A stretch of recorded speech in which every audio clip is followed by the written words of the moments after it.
Bonsoir à tous, soyez les bienvenus dans MMA Extra Round. Aujourd'hui, nous recevons le Kylian Mbappé du MMA, Saladin Parnasse lui-même et son coach et manager, Stéphane Hatch-Chauffourier. Ils ne sont plus des inconnus. Bonsoir messieurs.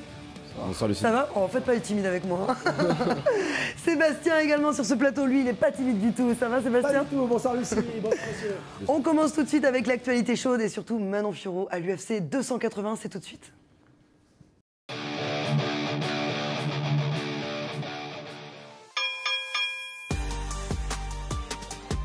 Depuis ses débuts à l'UFC, Manon Fiorot fait sensation.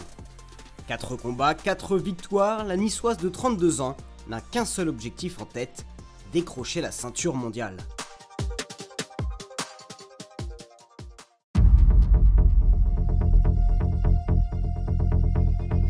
Après un combat annulé en septembre, Manon Fiorot fait son retour dans la cage pour défier Kathleen Chookagian. Le spectacle tient toutes ses promesses. Les deux femmes se rendent coup pour coup. Manon agresse Chookagian, mais l'américaine a du répondant. Le troisième et dernier round retentit. Manon donne tout et finit par trouver la faille en fin de combat sur un superbe takedown. Chookagian réussit à se relever, mais l'américaine le sait. La victoire va lui échapper. Manon Fiorot s'impose à la décision unanime. Après cette victoire de prestige, la Française a demandé un combat supplémentaire avant d'aller défier la championne des flyweight, Valentina Shevchenko. La nouvelle numéro 1 mondiale n'a plus peur de personne. The Beast est prête à marquer l'histoire du MMA.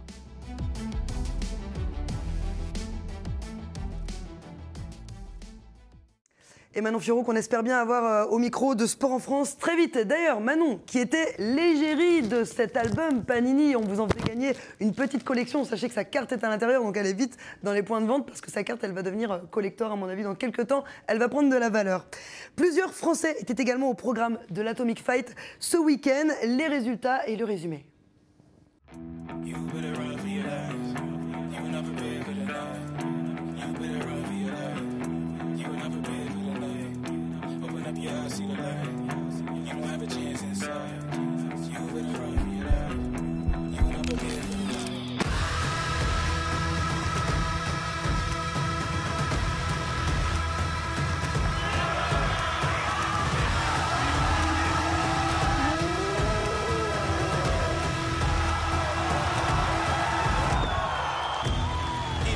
Trust, yeah, I smell like success, this Elon Musk, huh? Everybody wanna be like us, we don't stop, cause the top just ain't enough, huh?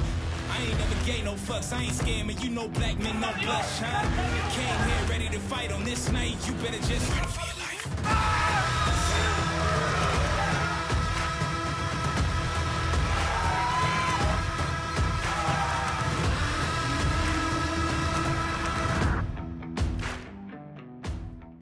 Et on en parlait la semaine dernière, le retour de la Supreme League, donc c'est cette compétition en plusieurs étapes et surtout par équipe, un concept innovant relancé par Hatch. Raconte-nous un petit peu d'où t'es revenu cette idée, tu as eu envie de le remettre un petit peu sous les feux de la rampe. En fait, on a pu se rendre compte que l'amateur prenait de l'ampleur en France. J'ai voulu les mettre à l'honneur et je me suis dit que ces équipes sur une Supreme League, ça pouvait être sympa. Donc j'ai décidé de mettre 16 grosses écuries à l'honneur, donc 8 équipes d'Île-de-France, une équipe belge et 7 équipes de province. Tous ces événements sur 8 mois, donc ça fait à peu près un événement par mois. Le premier s'est super bien passé puisque ça s'est passé au Cirque Borman la semaine dernière. Et donc on a vu la Belgique à l'honneur contre la FFA. Et Souma Training Center, si mes souvenirs sont bons, contre le Platinum. Donc vainqueur, la Belgique qui se qualifie pour le prochain tour et le Platinum, idem. Voilà. Maintenant, cette idée, pourquoi? Comme je l'ai expliqué, j'ai voulu mettre à l'honneur les amateurs. Le MMA a été légalisé il n'y a pas très longtemps. Parce qu'à l'époque, c'était les professionnels qui étaient mis en valeur à la Supreme League. Exactement. Première Supreme League il y a 3-4 ans, voire même un peu plus. Et Plus que ça. Ouais, t'as raison. Ouais, c'est plus que ça. Ouais. Et je me suis dit que ça s'est jamais fait sur le côté amateur. Donc pourquoi pas être le premier? J'aime bien innover un petit peu et c'est chose faite pour cette année. Et l'avantage aussi, c'est que ça offre un calendrier régulier pour les combattants, et ça, c'est pas rien, mine de rien, dans une saison. Ça offre des objectifs intéressants pour les sportifs. Si vous aviez manqué la Supreme League, voici un résumé.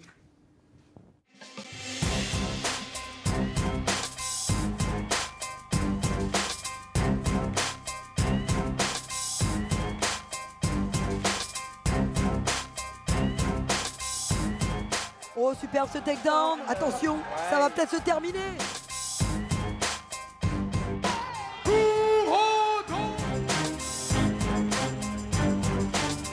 Superbe. Ah, il y a de la maîtrise. Quel round. Il est agressif. Il va falloir qu'il gère ça comme un toréador, Alexis.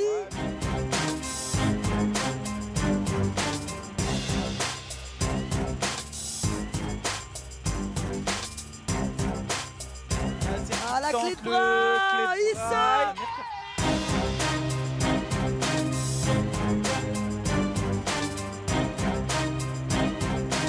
Oh, la grosse droite. Oh, attention à l'avalanche. Je le dis, c'est beau ce qu'il vient de faire. Oh, le coup de genou, celui-là, il était beau.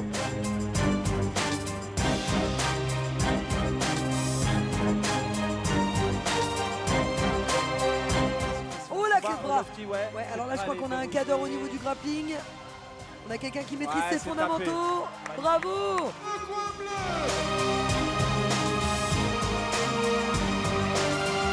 Oh, superbe le coup au corps, il remonte à la face.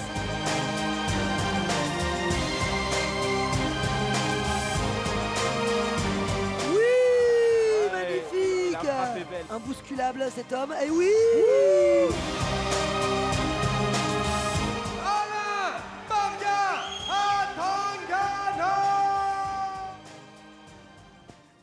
Le Platinum, donc, et l'équipe belge Lakash qui ont brillé sur cet événement. Quelle est la suite pour ces deux équipes? Qu'est-ce qu'ils vont attendre maintenant?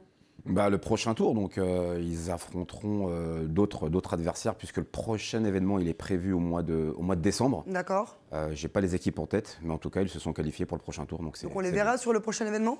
Non, pas sur le prochain, puisque là il y a il y a 3 prochains tours. Voilà, ils sont qualifiés pour les demi. Les demi, voilà. Là, il y a encore des quarts de finale. Exactement. Ce sera pas avant 2023. Ouais, donc on verra la fin du premier tour au mois de février et ensuite on enchaînera mars-avril les demi et certainement en juin la grande finale. La grande finale. Et donc toi, tu as aussi une écurie à toi, du coup, qui va représenter la Hatch Academy? Alors la Hatch Academy, ouais, on sera bien présent au mois de février et on affrontera nos amis de Marseille. D'accord. Jean-Michel Froissart. Jean-Michel Froissart, hein. Ouais. D'accord. Donc ça va être sympa. Ça va être de belles oppositions. Ouais. Alors, à l'époque où le MMA était encore illégal, tu faisais des compétitions de pancrace, c'était comptabilisé chez les pros. Aujourd'hui, est-ce que c'est pas aussi plus simple pour toi d'aller vers les amateurs? Parce que j'ai l'impression que maintenant, tous les combattants pros sont plus ou moins sécurisés dans des organisations. Donc, c'était pas plus simple de faire comme ça? Moi, si je l'ai fait, c'est pas pour ça. Moi, je me suis toujours orienté vers les pros. Aujourd'hui, je pense qu'il faut aussi mettre, comme je l'ai dit tout à l'heure, à l'honneur les amateurs. Maintenant, pour faire une carte, oui, si on doit parler de carte professionnelle, avec toutes les organisations qui sont en train de pousser, ça devient de plus en plus compliqué. Donc des combattants qui sont signés un peu partout, aller en chercher d'autres, c'est pas évident. Maintenant, c'est difficile plus contractuellement ou financièrement? Financièrement. Non, les deux. Tu fais bien d'en parler. Financièrement, ça devient compliqué parce qu'on a des orgas qui sont financés, qui ont un gros portefeuille. Donc quand tu as une orga qui propose entre 5 et 10 000, et alors que nous, on a l'habitude de proposer malheureusement entre 400 et 1000, voire 1500, quand on tape à la porte des combattants, c'est sûr que le retour, il n'est pas forcément positif. C'est ça. Je comprends. C'est-à-dire que là, maintenant, il y a aussi un embourgeoisement peut-être du combattant, mais en même temps, tant mieux pour eux, hein, vraiment. Ouais, ils ont tellement galéré. C'est clair, c'est clair. Ouais, mais c'est à double tranchant. Parce que quand tu vas dans une orga, t'es payé, je dis une bêtise, t'es payé 10 plus 10. 10 000 balles plus 10 000 balles la victoire. T'as gagné. Tu fais plus partie de cette orga. Va recombattre dans une orga qui d'habitude te paye 1005. Ouais, c'est vrai. Ah, mais tu redescendras plus, ça c'est voilà, clair. Le combattant. Ah non, une fois que t'as goûté au luxe, tu redescends plus. Personnellement, moi. Donc je pense que c'est. Ça a un côté un peu dangereux. Parce que du coup, est-ce que ça va pas tuer un petit peu justement Alors, c'est justement tout le sujet. À l'époque, avant la légalisation, tu étais pratiquement l'un des seuls à organiser en France sur une base très très régulière. Tu étais un pionnier et la légalisation, elle a complètement fait exploser le MMA. Et avec ça, donc, il y a eu un cortège d'organisateurs. Tu le disais, donc c'est un terrain qui est très hostile, très agressif, très compétitif. Comment toi, tu réussis à vivre dans cette hostilité? Comment tu réussis à continuer sur ton bateau, à tenir le cap? Ah, c'est pas facile, hein. C'est pas facile, hein. On a de grosses orgas qui sont tout autour de nous. On essaye de s'accrocher. C'est aussi simple que ça. C'est pas évident, mais on est là. C'est peut-être aussi un petit peu pour ça que je me suis penché du côté des amateurs. Mais pour la partie pro, j'organisais quasiment tous les mois. Et je pense que là, on va descendre à 2-3 fois dans l'année max, parce que c'est vrai que financièrement, c'est pas évident. D'autant, comme on le disait il y a quelques minutes, ils ont des primes plutôt conséquentes. Donc proposer des primes aussi élevées que les autres orgas, ce ne sera pas pour maintenant.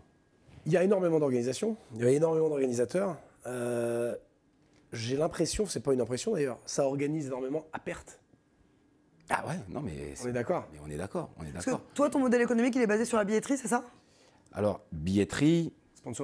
Sponsoring, très peu. On va être franc, hein, sponsoring très peu. Donc quand on fait le calcul des dépenses et des rentrées, soit il ne reste pas grand-chose, ou soit c'est de la perte. D'accord. Donc comme je l'ai expliqué, c'est loin d'être évident, mais on s'accroche. Et le pay-per-view, ça fonctionne? PPV, ça marche, ça a bien marché au début, mais il faut le proposer.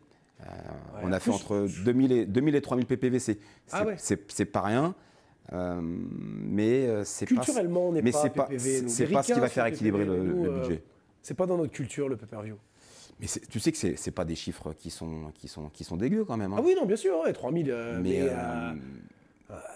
Je veux dire, quand je vois le non, mais est-ce que ça couvre les frais de production en fait? Non. Voilà. Bien sûr que non. Bien sûr que non. Mais une fraude, moi j'ai un chiffre d'une fraude d'une grosse organisation qui est de 30 000 €. D'un gros événement qui s'est tenu il n'y a pas longtemps. Ouais. Les coûts de production, j'ai tout, j'ai les factures, j'ai tout ce qu'il faut, c'est 30 000 €. Qu'est-ce que tu appelles coût de production, Seb? Toute la prod, donc la captation vidéo, l'audiovisuel, ouais. Tout. Parce qu'il y a la production spectacle et la production audiovisuelle. Donc là, c'est des postes de dépenses peut-être différents. Donc là, ouais, la prod audiovisuelle, 30 000 €. Donc ça, c'est une organisation. Il y en a une autre qui a été estimée à 80 000 €, celle qui fait le plus de bruit à l'heure actuelle en France. C'est une estimation. Et MMAGP, ce serait sûr dans les 30 000 €. 30 000, j'ai les chiffres, c'est le MMA compris. Hein, d'accord, donc là on parle de prod. On peut en parler en transparence. D'accord. Et puis du côté d'Ares, on estime ça à 80 000 €. Donc moi, je me demande en fait comment on arrive, parce qu'on arrive à faire rentrer de l'argent, mais on en sort aussi énormément. C'est ça le truc, c'est que s'il n'y a pas de... Alors la billetterie, oui, par exemple, on prend l'exemple de la billetterie du cirque d'hiver qui a 1600 personnes. Les résultats de la billetterie, c'est entre 70 et 90 000 €. Ah bah voilà. Sauf que le coût de... Je prends tout, hein. L'événement en lui-même, on est à plus de 90 000 €. Donc en fait, s'il n'y a pas un sponsoring derrière ou des investisseurs, on gagne rien. On est à perte. C'est ça. Donc il faut fonctionner avec les investisseurs quelque part. Alors il y a quand même. Il faut le retour sur investissement, parce que l'investisseur, c'est bien gentil, il va mettre de l'argent, mais à terme, et les gars, là, va falloir. Après, on entend des choses. Moi, j'ai entendu. Alors, encore une fois, ce ne sont que des suppositions que l'ARES serait en vente parce que ça coûte du pognon. Alors, est-ce que c'est vrai, est-ce que c'est pas vrai, j'en sais rien. Mais il y a beaucoup d'organisations françaises. Je me demande comment ils font pour vivre. Toi, je pense que c'est différent. Parce que tu es le pionnier, tu es là depuis le début. Ouais, après, Et puis tu es plus humble peut-être aussi. Est-ce que c'est pas justement une tactique de ta part de la jouer? Il n'est pas humble. Non, mais... dans la vie, non. Non, mais est-ce que c'est pas une tactique pour durer, de rester, de miser moins gros, mais de durer dans le temps et de traverser peut-être une période un peu plus... Non, je me dis que l'intérêt, c'est d'investir 150 000 et d'en perdre 200 000. Je vois pas l'intérêt, si ce n'est de faire monter en puissance l'organisation et de la vendre après. Là, ok, il n'y a pas de souci. L'UFC l'a fait il y a quelques années. Ok, maintenant, moi, j'ai pas envie de vendre. Moi, j'ai créé mon bébé il y a plus de 15 ans et je veux faire en sorte d'être incontournable encore aujourd'hui, que ce soit pour le circuit pro ou pour le circuit amateur. Donc moi, aujourd'hui, je veux pas vendre, j'ai pas d'intérêt à vendre, je veux continuer à faire la promotion du MMA. Donc aucun intérêt pour moi. D'accord. Il y a une part de... Donc vous fonctionnez avec des fédés, maintenant on a la FMMAF, toi tu fonctionnes pour les amateurs avec la Fédération Française de Lutte? Alors moi je fonctionne avec la FMMAF pour les professionnels et avec la Fédération Française de Lutte pour les amateurs. Et ça a un coût énorme. Et ça, c'est un coût énorme. Bon, on va parler tarifs, on est là pour se dire les choses.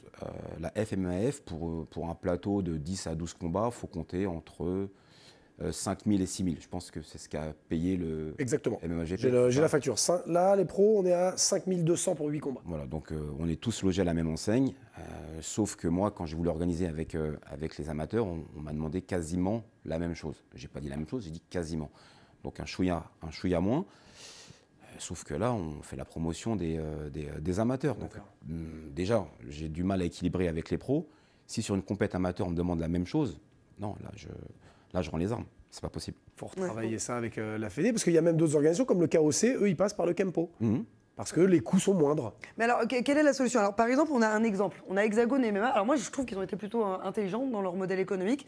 Et en même temps, c'est leur cœur de métier. En fait, eux, ils ont tout misé sur la revente de droits à l'international. Donc, Jérôme Bourru, qui est l'organisateur du Hexagone MMA, à la base, lui, il est vendeur de droits. Donc, c'est son business, il connaît très bien ce milieu-là. C'est ce qui lui a permis un petit peu de promouvoir son événement à l'international. Et puis, comme il vend d'autres droits, ben, j'imagine bien, alors ça, ce n'est qu'une supposition de ma part, bien sûr, mais j'imagine bien qu'il fait des packages. Et ça lui permet d'avoir un socle de sécurité.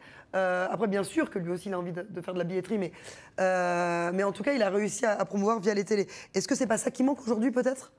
Des télés qui s'intéressent un peu plus aux événements? Si, bien sûr, c'est ce qui manque. Maintenant, l'Hexagone, ils sont là depuis 1 an et demi, 2 ans. Maintenant, on en reparle dans 3-4 ans. Maintenant, s'ils sont encore là, c'est que le modèle économique choisi, eh ben, il est top. S'ils ne sont plus là, on aura compris que ça suffit pas forcément. À votre avis, cette effervescence du MMA, elle va être amenée à durer ou pas? Parce que là, on est en plein dedans. Je veux dire, on n'a jamais été aussi convoité, les combattants. La légalisation, moi, je pense, parce que j'étais là depuis le montant. Alors, c'était pas du MMA, c'était du pancras, mais il y avait déjà... Là, je parle pas de toi, je parle de l'effervescence du MMA qu'on a en ce moment. Ça a explosé. On va se parler franchement, ça a explosé. Même dans les clubs. Nous, on était 400-500, on explosait les scores. Là, on va arriver à...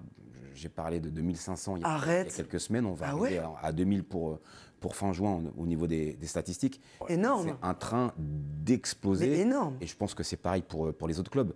Mais quand on voit l'UFC qui, en 15 minutes, fait ça le comble à Bercy, avec 200 000 personnes en attente derrière, c'est clair. C'est juste incroyable. Donc non, je pense que le MMA a de belles années. De belles années. Tu as une estimation un petit peu? J'ai pas d'estimation, mais je suis pas inquiet. Bon, c'est bon. En tout cas, tu as vécu l'histoire un petit peu du MMA en France. Enfin, c'est beau, tu es témoin de tout ça, c'est génial, non? D'être témoin de tout ça, c'est bien. D'être présent dans le futur aussi, c'est aussi bien. Ouais. Donc on va se battre pour durer. T'aimerais être plus un acteur principal, majeur? Je pense que je le suis, non? Non, tu l'es déjà, mais t'aimerais plus, peut-être? T'aimerais plus, pardon? Non, je pense que je suis à ma place. C'est très bien. Le soleil doit briller pour tout le monde. C'est ce qui se passe aujourd'hui. Voilà, je veux juste perdurer. Simplement, moi, ce qui m'intéresse, c'est d'avoir été là avant, d'être là aujourd'hui et d'être là surtout. D'accord. Alors, il y a un autre modèle économique qui intrigue beaucoup la planète MMA. Eh bien, c'est le modèle économique de Saladin Parnasse. On va en parler dans quelques secondes. Saladin, c'est notre invité Spotlight.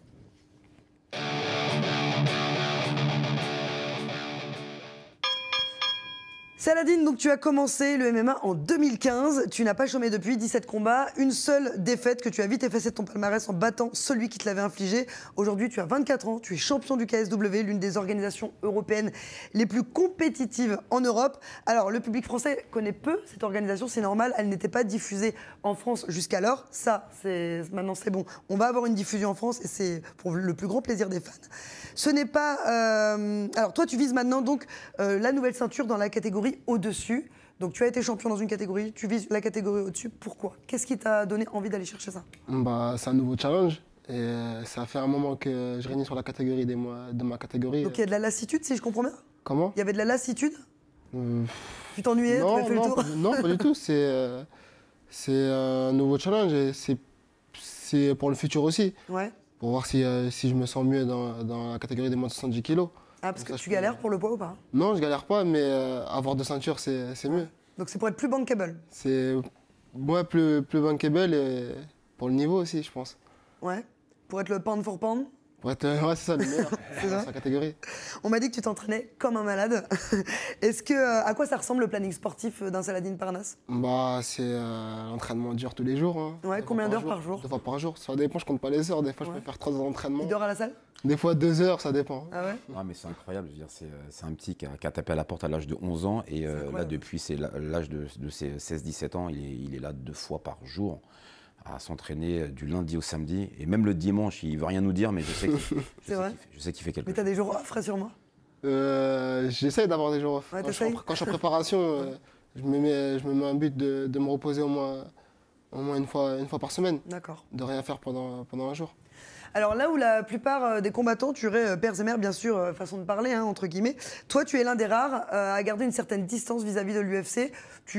On a l'impression que presque tu n'en as rien à faire qu'on ne te propose pas d'opportunité. Tu peux nous expliquer ton point de vue par rapport à ça? Non, je cherche pas la distance avec l'UFC. C'est juste que pour l'instant, je suis en contrat avec le KSW. Et voilà, je dois gagner mes combats et j'ai des combats à faire encore dans cette organisation. Mais parce que tu as l'impression que tu as encore du chemin à faire avant de pouvoir y aller, ou alors c'est juste parce qu'on ne te propose pas ce que Non, tu souhaites? c'est plutôt le contrat. Pour l'instant, comme je l'ai dit, j'ai encore des combats. Je crois que j'ai 3 combats ou Il en reste 4 combats. il en reste Il te reste 3 combats? C'est Donc, des contrats de combien en général au KSW?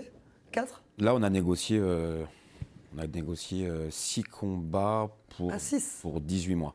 Ah ouais, donc c'est pas mal, hein, 6 combats en 18 mois. Non, c'est génial. Ah ouais. En fait, ça va lui permettre de pouvoir s'entraîner quasiment tout le temps et d'avoir des propositions quasiment D'accord. tous les 2 mois. Et puis des rentrées d'argent régulières aussi. Ils sont carrés à ce niveau-là au KSW, c'est-à-dire que quand ils te disent que tu as 6 combats, tu as 6 combats, quoi. Ah, c'est plus que carré, sinon on n'y serait plus. Ouais. C'est pour ça qu'on s'est permis de re-signer, d'une parce que c'était très intéressant pour Salah, et d'autre part parce qu'on est bien lotis. Je veux dire, on est numéro 1, et les numéros 1 sont plutôt mis à ils sont assez l'honneur. choyés. L'UFC avait pris contact avec Saladin. Ouais, bien sûr, on est en contact avec l'UFC, sauf que aujourd'hui on a des choix. contractuels. D'une, on est en contrat avec le KSW, et puis 2, on discute beaucoup avec Salah, et le jour où on se sentira prêt, on ira. Et justement, alors je sais que tu es un peu pudique par rapport à ce genre de questions, tu me connais, moi je mets les pieds dans le plat. Tu es bien loti financièrement au KSW. Est-ce que justement tu refuses l'UFC parce que au KSW tu gagnes très bien ta vie et qu'à l'UFC ça serait moindre, ou alors c'est purement un choix sportif? Non, c'est pas je refuse. Comme je dis, c'est un contrat que j'ai. Donc, Ouais, mais à l'heure actuelle, pour on l'instant, sait que- je suis encore au KSW. C'est-à-dire qu'ils m'ont proposé, j'ai pas refusé. Ouais. Et Mais ouais, c'est ça, le problème c'est qu'en fait, il faut être en mode free agent en fait. Ouais, c'est et, vrai. et tu serais capable de redevenir un électron libre pour être recruté ailleurs? Ça t'intéresse même ou pas? Après, je laisse ça Ouais. à H de gérer. C'est toi le cerveau des opérations? On me discute beaucoup. C'est quoi ton regard là-dessus, Hatch, concrètement? Non, mon regard, c'est, tu sais, quand tu as vu un petit grandir, et c'est pas un petit lambda, moi je le considère comme mon fils, tu vois. Et il est là tout le temps avec toi, donc tu veux le choyer forcément, tu veux le mettre dans les meilleures conditions possibles. Nous, on vient d'une banlieue, on connaît la valeur des choses, et je pense que oui, on va pas rougir de prendre suffisamment d'argent au KSW. sûr. Ils nous mettent bien. On reste là-bas. C'est des sommes d'argent assez importantes, donc je vois pas pourquoi on partirait. Bien sûr qu'on peut signer à l'UFC, il a largement le niveau pour y aller, mais nous on veut pas y aller pour faire figuration là-bas. D'accord. On va finir notre contrat, ensuite on va rediscuter avec Saladin, et si d'un point de vue maturité il est prêt, bah, on partira. Et si il nous propose le jackpot, bah, on réfléchira à 2 fois, c'est tout. là, de toute façon, l'UFC ne proposerait jamais Mais jamais. les mêmes sommes d'argent qu'au KSW. Jamais on a. Est-ce que l'argent passe un peu avant le sport Bah, c'est Dans les choix de vie que dans tu les choix fais. de vie? dans les choix de vie, c'est important. C'est très important, Surtout d'où je viens. Ouais. C'est très important. Je dis ça parce qu'en France, c'est tabou de parler d'argent. Non. Moi, j'ai pas ce tabou. Je dis au contraire, t'as bien raison. Tout le monde ferait la même chose. Tout le monde te dira le contraire, mais tout le monde ferait la même chose en fait. Voilà, c'est pour ça que Alors, c'est important de. Moi, si je peux me permettre, Seb, excuse-moi, je te coupe. C'est vrai que c'est important. Je suis pas en train de brider Salah, hein. Ah non, mais Salah, c'est un compétiteur dans l'âme. Donc lui, ce qu'il veut, quoi qu'il arrive, c'est être numéro 1. D'accord. Il Donc, va le devenir. non, mais il veut être numéro 1 parce que c'est un compétiteur. Il a cet état d'esprit depuis tout jeune pour être le numéro 1. Donc forcément, à un moment donné, ça prendra le dessus. Forcément. Sauf que là, on a un contrat, on va le terminer. Ouais. Et puis après, elle devient. Ouais. Mais c'est vrai qu'il fait partie de ces combattants. Alors, je dis les gamins parce qu'ils ont 24 piges. Mais tu vois, Salah qui a commencé, j'ai expliqué son premier combat. C'était quand tu étais chez Hatch, avec Michael Aljarouj. Vous êtes 5 à peu près, où je vous suis. Parce que je vous ai connu. Bébé, c'est pas le terme, mais. Et voilà, et toute cette progression que tu as, elle est phénoménale. Et je doute pas une seule seconde que tu n'arrives pas à être le number 1. C'est évident. Dans la façon dont en plus t'as perdu sur un KO, un lucky punch, boum, tu te refais direct sur l'adversaire qui t'a mis KO, il y a une force mentale incroyable. Ouais. Comment tu l'as vécu ce moment-là? Bah, je l'ai vécu comme quelque chose de normal, hein. J'ai perdu. Et... Tu t'es pas dit intérieurement, non, c'est inadmissible? Non, c'est comme ça fait partie de la vie. Ah ouais? T'as un détachement aussi par rapport à ça? Non, je pense que c'est comme ça. C'est le sport. Ouais. Donc j'ai perdu, je me suis relevé pour reprendre ma revanche et j'ai réussi à la reprendre. Il y en a d'autres, des petits comme ça là, qui débarquent à la Hatch Academy. T'en as vu d'autres? Avec ce tempérament-là, il n'y en a pas beaucoup. Ouais. Et le petit Bakary Diatta, que tu as eu très jeune aussi. Il y a Baba qui est là, qui a 26 ans maintenant. Le temps il passe, hein, c'est des petits que j'ai vu grandir. Baba, il est très costaud, il est très dur. Et ça engendre aussi le fait d'être un peu plus fragile. Donc maintenant, Salah, lui, est beaucoup plus laxe, donc moins de blessures, plus de longévité. Voilà, donc tout ça, c'est important. Maintenant, la qualité de Baba, elle est extraordinaire, bien entendu. Il est au Bellator aujourd'hui, on est très content de son parcours. Pour l'anecdote, hein, Baba, il tenait la buvette au 100% fight et au contender. Non, mais c'est vrai. C'est une belle évolution. Il était à la buvette. C'est lui qui vendait les boissons et les casse-dalles. Et maintenant, il est au Bellator. Bah, comme quoi. C'est génial. Je trouve ça extraordinaire. C'est un beau tremplin. Bien, non, mais non seulement c'est un beau tremplin, mais c'est une superbe histoire. La clé d'une carrière, c'est le management, tu dirais? Ouais, je pense. Ouais. C'est ça. Hein, ouais, sincèrement, si tu es bien entouré, il peut t'arriver que de bonnes choses. Après, il peut toujours se passer des choses négatives. Mais si ce travail-là est bien fait, en règle générale, ça peut que payer. Qu'est-ce que vous répondez à tous ces gens qui n'arrêtent pas de parler du fait que tu ne veux pas aller à l'UFC, qui serait content que tu y ailles? Qu'est-ce que... Non, moi je trouve ça normal parce que l'UFC, c'est la plus grosse organisation médiatisée. Donc les gens veulent me voir briller au plus haut. Contre des stars qui voyaient à la télé, c'est normal. Et ceux qui parlent tout le temps de ton salaire, qui disent non, c'est pas vrai, il peut pas gagner autant. Ça énervé, ça, sur les réseaux, non? Non, ça m'a pas énervé, c'est juste que... Ouais, on le voit pas souvent énervé, mais là, on a eu l'impression que t'étais un peu piqué. Non, ça va. C'est juste que les gens, ils comprennent pas, mais c'est comme ça. Bon, moi, je te comprends personnellement. Bah oui, voilà. Parle-nous de ton adversaire. À quoi on peut s'attendre là pour le prochain combat? Mon adversaire, c'est un striker, il est gaucher comme moi. Donc c'est bien pour toi, ça? C'est bien. Parce que tu es un excellent striker. Moi, j'essaie de m'adapter à tous les styles. C'est-à-dire que non, je pense qu'on va faire un beau combat, on va striker. Et après, voilà, c'est du MMA. Hein. Je sais que lui, il est fort en pied-point. Moi, je n'oublie pas que je suis fort aussi en grappling. Donc, je pense que je vais essayer de gagner ce combat dans tous les domaines. Quels seraient tes plans de carrière après le 12 novembre, du coup? Après le 12 novembre, tu venais à gagner, si je gagne la ceinture des moins de 110 kg, je pense défendre les 2 ceintures. On peut défendre 2 ceintures? Comment on fait? Il faut un adversaire qui fasse les 2 poids aussi? Non, je vais défendre la ceinture en 66 kg. Ah oui, d'accord. L'une après l'autre. D'accord, ok. Oui, parce que ça pourrait être possible, ça, de combattre pour 2 ceintures? Je pense pas. J'en mets 2 en jeu. Je sais pas. Non, mais déjà, là, il va combattre pour une ceinture intérimaire. Ouais, c'est vrai, donc exact. La logique voudrait que le prochain combat... Ce soit pour la vraie ceinture. Tout se passe bien, il combatte pour la ceinture contre... C'est 66, hein? Alors, explique-nous, recontextualise. Pourquoi c'est une ceinture intérimaire? Ça devait être la ceinture normale à la base. À la base, il doit prendre le champion de la catégorie qui est Marianne, donc numéro 1 de la catégorie moins de 70 kg. Sauf qu'il s'est blessé il y a quelques semaines. D'accord. Du coup, on s'est entendu avec Martine, le patron du KSW, pour mettre une ceinture, quoi qu'il arrivait, même si Rajeski est numéro 4 ou 5 de la catégorie. D'accord. On a demandé à combattre pour une ceinture intérimaire. Donc s'il prend la ceinture intérimaire, Marianne, ça devrait être quand? Je sais pas. Janvier-février. Janvier-février? Ah oui, donc ça va pas traîner en fait. Non, ça enchaîne. D'accord. Je l'ai dit, c'est quasiment tous les 2 mois. Ah ouais, c'est énorme. Et alors ça, justement, la gestion de tes combats, t'as pas besoin de trop de temps de récupération après tes combats? Non, ça va. Non? Combien de temps après tu reprends? Dis-moi pas le lendemain quand même. hein. Le B, ouais, 24 ans. Regarde comme il est, 24 ans. Il Non, récupère vite. si je suis bien, je reprends direct. Hein. Ah ouais? Genre le lundi? Non, arrête. On est jeunes, c'est là où il faut Eh ben. Faut en profiter maintenant. profiter. Ah là là là là, j'aurais aimé vivre à cette époque parce que moi il me faut 2 mois. Juste une petite parenthèse, j'en profite parce qu'on. est Profites-en. Bah ouais, j'en profite. on va remercier quand même parce que le travail, on ne l'a pas fait tout seul. Hein. On a Arnaud Templier qui est là depuis Bien sûr. un paquet d'années et qui s'occupe de ça Un là. gros big up à Arnaud. Sur la partie pied-point et on a Boris Johnston qui Ouais, bien nous sûr. a rejoint il y a près de 10 ans aussi maintenant. C'est ça, 10 ans à peu près. Hein, Non, mon frère. qui fait Ouais, le c'est très solide. travail de transition. Donc déjà, je mets pas tous mes gars à l'honneur, mais quand je peux le faire, Bah, t'as bien raison parce que ce sont de Et puis Cliff. personnes clés. Alors Cliff, non mais tu fais bien d'en parler. Je t'ai pas oublié Cliff. Mais là on parle du staff Hatch Production et en effet voilà, j'avais oublié de le citer Cliff, mais il est là et merci à lui. KSW à Paris, c'est une info ou c'est une intox alors? Parce qu'on n'en a pas entendu parler depuis. KSW à Paris, c'est pour bientôt. Ouais. Ah, c'est pour bientôt? Ouais, ils sont très intéressés pour venir faire un gros événement à Paris. D'ailleurs, on fait un petit travail pour eux, pour tenter de faire cet événement. D'accord. Ce sera certainement Bercy. Ouais. Ah ouais. Ouais. Donc il recruterait d'autres Français? Alors ça, par contre, Parce qu'il y en a déjà quelques-uns, je crois. Bah, aujourd'hui, il y a Omar Il y a Sy Omar Sy, ouais. qui combat là-bas. Il y a Salah.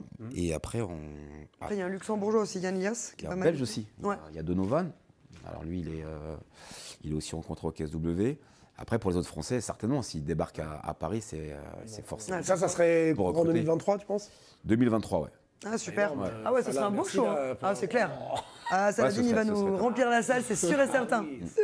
Et ben on va suivre tout ça avec attention. Il y a d'autres événements à venir, bien sûr, dans le calendrier du MMA français.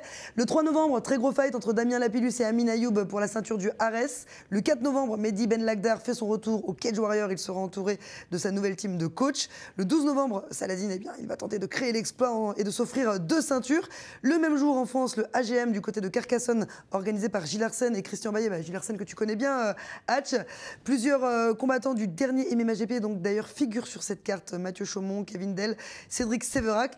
Et puis le MMA GP, alors par contre, là, on risque d'être reporté en décembre. Affaire à suivre. Voilà, c'est la fin de cette émission. Ça passe vite, hein? Ça passe vite. Ouais, 30 minutes. Ça passe vite. Est-ce que je peux rajouter quelque chose? Allez, vas-y, lâche-toi. J'ai une compétition amateur le 29 Exact. octobre et 30 octobre qui s'appelle le Road to the Contenders. Donc là, c'est pareil, nouveau concept dans le sens où j'ai 16 combattants par catégorie. D'accord. Et idem le 17 décembre et 18 décembre. Donc voilà, ce sera à la Road to Academy, Contenders. à Pantin. À Pantin. À ok, Pantin. Directement chez toi. Donc ne manquez pas ces 2 dates-là. Pour les amateurs, Pour les amateurs uniquement. donc on peut s'inscrire et on peut acheter la billetterie. Exactement. Tous les liens sur Instagram. la page de Hatch. Très bien. 100% fight. Très bien. L'info est prise. Voilà, c'est la fin de cette émission. Merci Saladin. On te souhaite le meilleur pour ton combat. Merci Hatch d'avoir fait le déplacement. Seb, encore au top, comme d'habitude. Merci à N'hésitez toi pas, et n'hésitez pas à nous faire vos retours sur l'émission. C'est toujours, vos commentaires sont toujours les bienvenus. On se retrouve la semaine prochaine pour toujours plus d'actualités. Bye bye.